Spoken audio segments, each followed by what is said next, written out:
you see before you here is an antique table. It is currently broken, and my mother has asked me to fix it for her. Did a little research on this table here, or this style, and turns out that this is a Gothic revival table, and that was a popular style back in the mid 19th century. I don't know if this table is from the mid 19th century. I just know that it's very old. And you know how they say just because something's old doesn't mean it's valuable. I think with furniture, just because something's old doesn't mean it's made well. And this is a good example of that.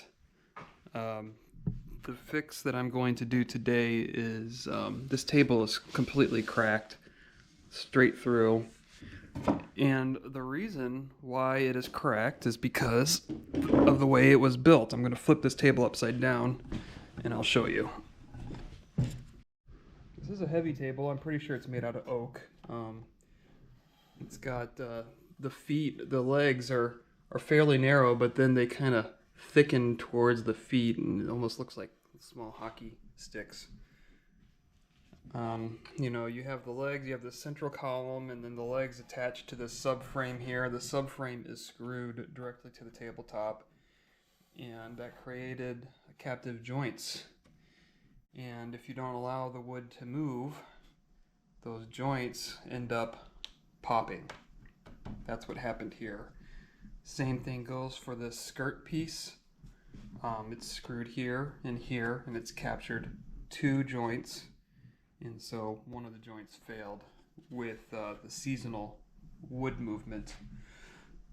So I plan on removing the top from the base, and then what I'm going to do is I'm going to elongate these holes and possibly use a washer behind the screw to allow the top to move independent of the frame.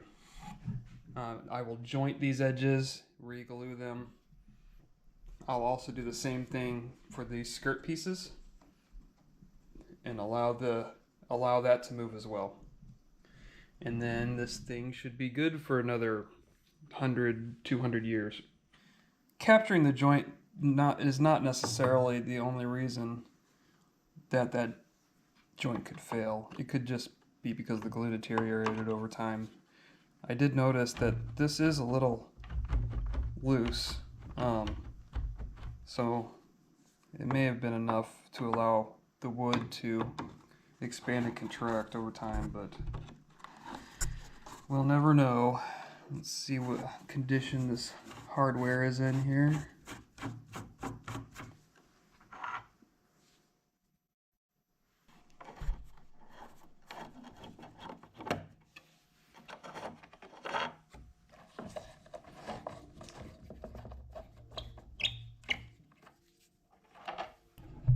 Should be able to lift this right off. There we go. So yeah, that looks like white oak under there. You can still see the rough saw marks on one of these boards. Kind of cool. Alright, I can't get this apart yet because I got this skirt piece that's still attached, so I gotta remove those real quick.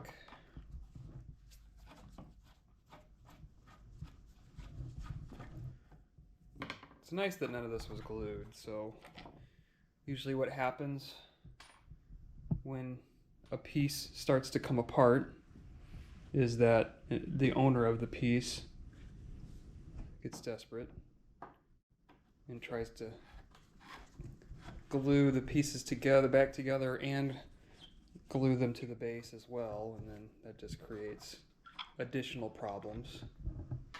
I see that this base has been attached on a couple different occasions, so we have multiple screw holes there. Here's that piece that came off.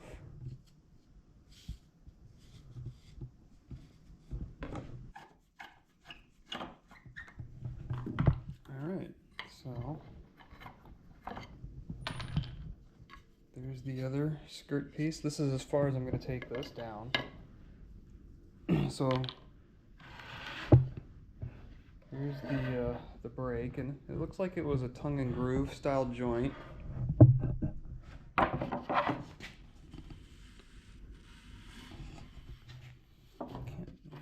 can't tell if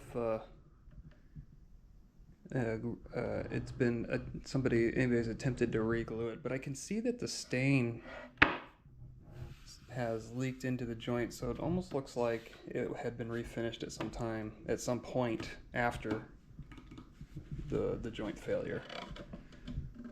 So what I'm going to do is I'm going to pass these two pieces against the joiner and get them nice and square. I will use the top as a reference. It is pretty straight enough. I'll reference the top surface of the table, joint them down until I can get a nice glue joint out of this.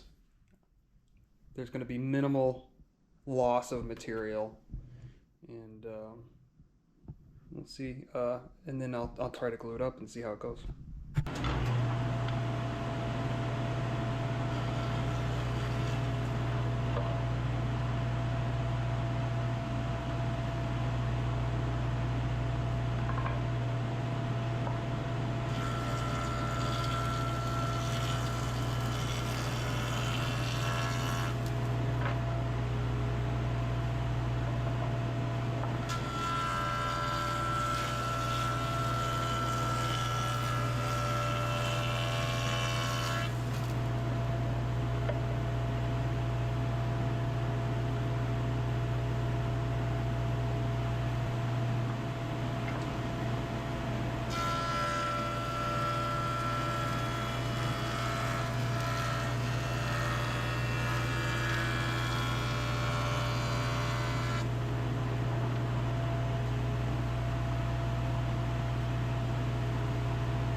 Alright, that was pretty simple. I'll say one thing about this piece is that this wood is incredibly stable and flat. So getting everything to fit up again should be pretty easy.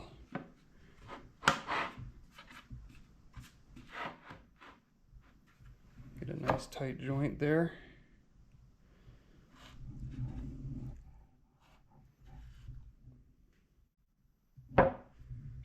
There is a little bit of a warp in the wood here. So let me flip it over and see how that affects the surface, the side that matters. I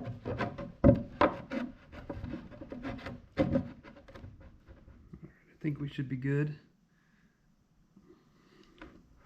Make that line go away pretty good.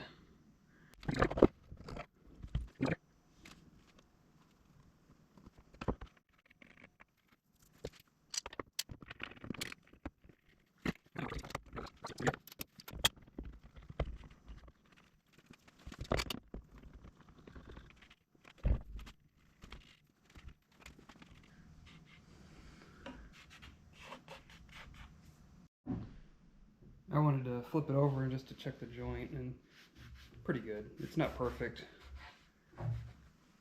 There's a little bit, maybe the tiniest misalignment towards the center. I could just barely catch it with my fingernail.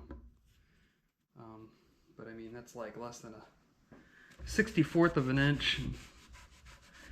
If my mother ends up refinishing this, she's going to sand it down, and the first pass of sanding will take care of that little inconsistency in the joint. So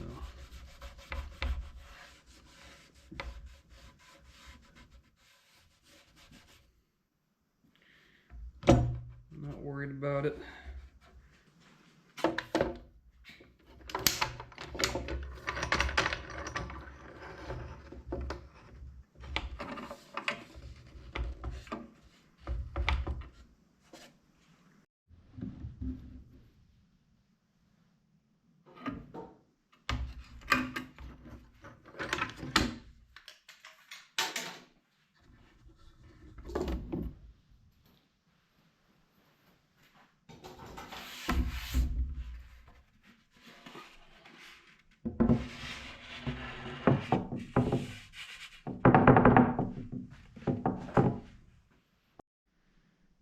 all that's left is on the base. I'm going to elongate these holes just to give the wood just a little bit of space to move it. Less than 1/8 of an inch. It doesn't need a lot because this isn't a very wide panel. But I don't want it to fail in the same way again because I didn't address the root issue. So elongating these holes, and when I screw it in, I'm not going to torque it down super tight, just enough to keep it from actively wiggling on its own.